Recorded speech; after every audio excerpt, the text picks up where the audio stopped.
हम class 9th के math से फर्स्ट चैप्टर कर रहे थे जिसका नाम है नंबर सिस्टम। और पिछली वीडियो में हमने एग्जाम्पल नंबर 3 किया था जिसमें हमने स्क्वायर रूट 2 को नंबर लाइन पे रिप्रेजेंट किया था। इस वीडियो में हम एग्जाम्पल नंबर 4 करेंगे जो कि हमारा पेज नंबर 7 पर है। इस एग्जाम्पल में हमें दिया हुआ है locate square root 3 on the number line. Root 3 को हमें नंबर लाइन पर लोकेट करना है, रिप्रेजेंट करना है।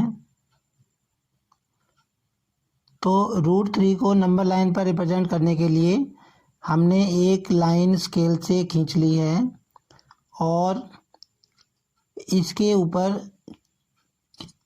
4 सेंटीमीटर के गैप्स पे ये जो हमने नंबर लिखे हैं -2, -1, 0, 1, 2, इनके बीच में हमने 4 सेंटीमीटर का गैप लिया है। तो हर एक नंबर के बीच में 4 सेंटीमीटर का गैप है।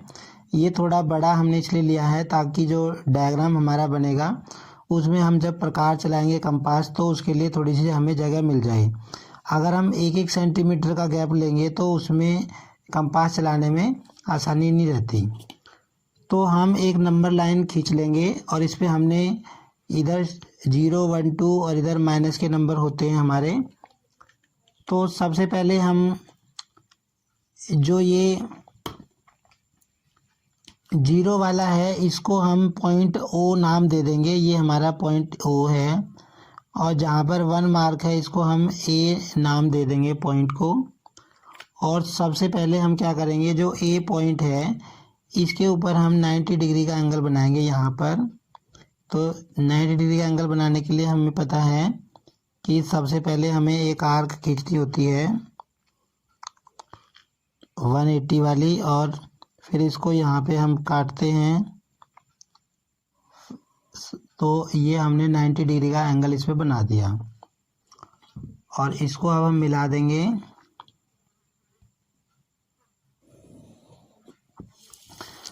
अब हमें क्या करना है, जैसे हमने एग्जाम्पल 3 में किया था तो हमें यूनिट डिस्टेंस लेना है। मतलब ये 2 नंबरों के बीच में जितना गैप है एक यूनिट डिस्टेंस इतना लेना है और यहाँ A पॉइंट पे रख के एक आर्क लगानी है यहाँ पर। ये हमारा यूनिट डिस्टेंस है। मतलब ये जो यूनिट डिस्टेंस हमने 4 सेंटीमीटर के बराबर लिया था उतना ही लेके हमने इसके ऊपर एक आर्क लगा दी और इस पॉइंट को हमने नाम दिया है पॉइंट B। ये हमारा पॉइंट B है, ये वाला जहाँ पे ये काटा है। और इसको हम मिला देंगे पॉइंट O के साथ, हम मिला देंगे। ये हमने इसके साथ मिला दिया। तो जो पिछला एग्जांपल किया था हमने जिसमें रूट 2 को हमने रिप्रेजेंट किया था नंबर लाइन पे, तो उसमें इतना ही डायग्राम बना था। ये जो लाइन आई थी ये हमारे रूट 2 के बराबर है। अब इसमें एक स्टेप और आगे करना है। अब हमें क्या करना है, जो ये B पॉइंट है और ये जो लाइन OB है इसके ऊपर हमें 90 डिग्री का एंगल एक बार और बनाना पड़ेगा, एक परपेंडिकुलर ड्रॉ करना पड़ेगा। तो हमने B पे प्रकार रखी और एक आर्क ऐसे खींच दी। फिर यहाँ प्रकार रखनी है तो ये 60 का और यहाँ पे 90 वाली आर्क, यहाँ पर हम 90 डिग्री का एंगल बना देंगे। और ये जो आर्क जहाँ इंटरसेक्ट कर रही हैं इसको B पॉइंट से मिला के आगे बढ़ा देंगे। ठीक है। अब हमें क्या करना है, ये जो फिर से हमें यूनिट डिस्टेंस के बराबर अपनी प्रकार खोलनी है, कंपास इतनी हमने खोल ली और B पॉइंट पे रख के हमें इस लाइन पे ये एक आर्क इंटरसेक्ट करनी है और इसको हम पॉइंट नाम देंगे C। ये हमारा पॉइंट आ गया C। ठीक है। और अब हम C को O से मिला देंगे।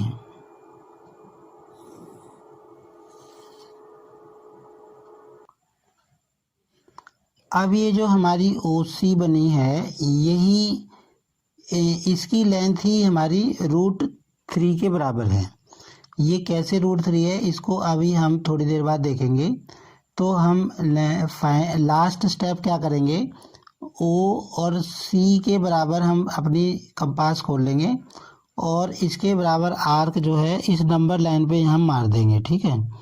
तो ये जो पॉइंट यहाँ पर आया है, ये मान लो इसने इसको पी पॉइंट पे कट किया, इस आर्क ने इस नंबर लाइन पे।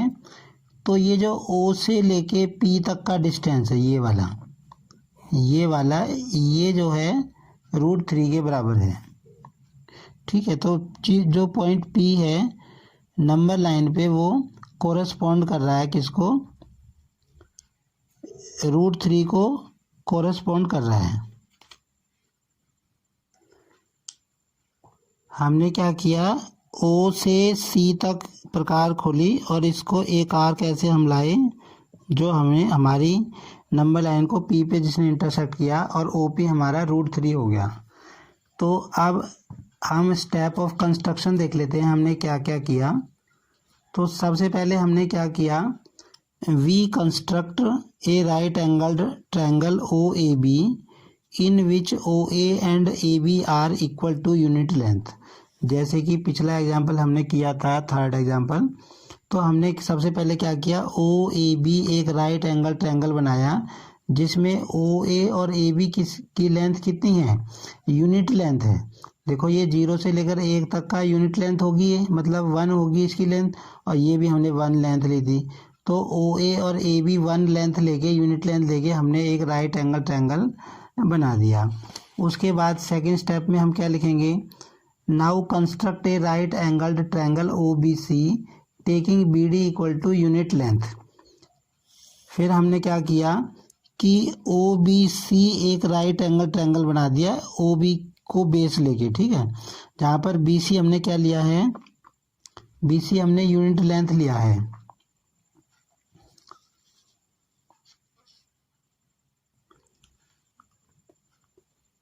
तो हमने क्या किया, construct a right angle triangle O B C taking B C equal to unit length. मतलब ये बी सी हमने यूनिट लेंथ लेके एक राइट एंगल ट्रायंगल ड्रॉ कर दिया। और थर्ड स्टेप पे हम क्या करेंगे, with centre O and radius O C we draw an arc intersecting the number line at the point P. मतलब ओ को सेंटर मान के और ओ सी रेडियस के बराबर कंपास खोल के एक आर्क लगा दी जो नंबर लाइन को कहाँ काटती है, पी पर काटती है, ठीक है। एंड नाउ लास्ट स्टेप क्या हो जाएगा हमारा, now point P corresponds √3 on line, number line. जो पी पॉइंट है वो हमारा किसको रिप्रेजेंट करेगा, किसको कोरस्पॉन्ड करेगा, √3 को कोरस्पॉन्ड करेगा। तो अब हम ये देख लेते हैं कि ये जो हमने कहा कि जो ओ सी है, ये जो ओ सी है ये इसकी लेंथ √3 है। यही इधर आके देखो यहाँ पी पे काट रही है, तो इसके बराबर ही हमने कंपास खोली थी। तो ये ओ सी √3 कैसे हो गया, इसको हम देखेंगे अभी हम।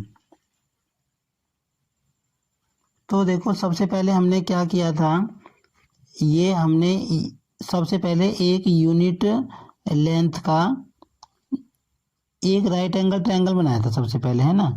नंबर लाइन पे, ये हमारी नंबर लाइन थी, इस पे हमने एक, ये जी ओ था, ये ए पॉइंट था और ये हमारा था बी पॉइंट, ठीक है। ये भी यूनिट लेंथ ली, ये भी यूनिट लेंथ थी, ये हमने एक राइट एंगल ट्रायंगल बनाया था सबसे पहले। तो कल हमने जब एग्जाम्पल 3 देखा था तो उसमें हमने देखा था कि ये एक राइट ट्रायंगल है, और राइट एंगल ट्रायंगल में हमने क्या देखा था कि ये इसका क्या है, हाइपोटेन्यूज।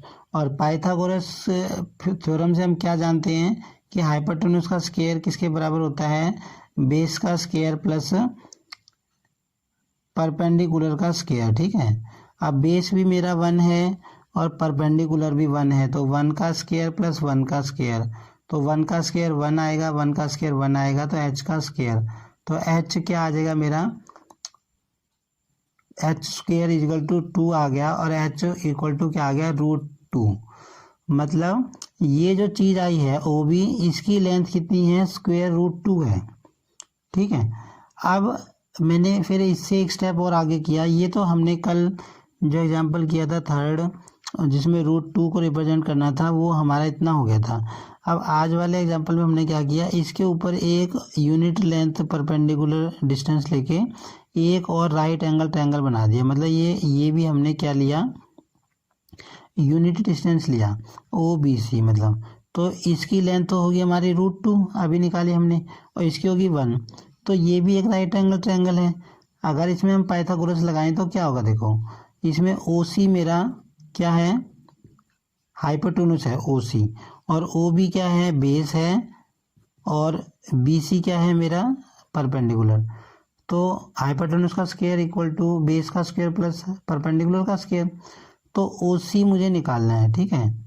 तो OB कितना है मेरे, देखो OB मेरा स्क्वायर रूट 2 है, तो इसका स्क्वायर हो जाएगा। BC मेरा यूनिट लेंथ है 1 का स्क्वायर हो जाएगा, ठीक है। तो अब OC स्क्वायर इक्वल टू कितना हो गया, ये देखो स्क्वायर रूट का स्क्वायर होता है तो ये पावर कट जाती है, 2 रह गया, और 1 का स्क्वायर 1। तो OC स्क्वायर इक्वल टू क्या आ गया, 3। और ये स्क्वायर रूट, जब स्क्वायर उधर जाएगा तो स्क्वायर रूट में चेंज हो जाएगा। तो ये देखो OC हमारा आ गया √3। यहाँ हमें पता चल रहा है कि जो OC है ये √3 के बराबर है, इसकी लेंथ √3 के बराबर है। तो जब हम इसको जो है OC, ये जो आई है हमारी ये OC, इसके बराबर अगर हम कंपास खोलेंगे तो उसी के बराबर यहाँ R कटेगी। तो ये इस वजह से ये जो P पॉइंट है, P point is corresponding to the √3 on the number line. तो इस तरह हमने इस डायग्राम में देखा है, इस एग्जांपल में, कि √3 को हम नंबर लाइन पे कैसे रिप्रेजेंट कर सकते हैं। एग्जांपल 3 हमने पिछली वीडियो में किया था, जिसका लिंक डिस्क्रिप्शन बॉक्स में दिया हुआ है, वहाँ जाकर आप एग्जांपल 3 देख सकते हैं। तो इससे अगली वीडियो में हम एक्सरसाइज 1.2 स्टार्ट करेंगे, 1.2 के सम करेंगे। अभी के लिए इतना ही।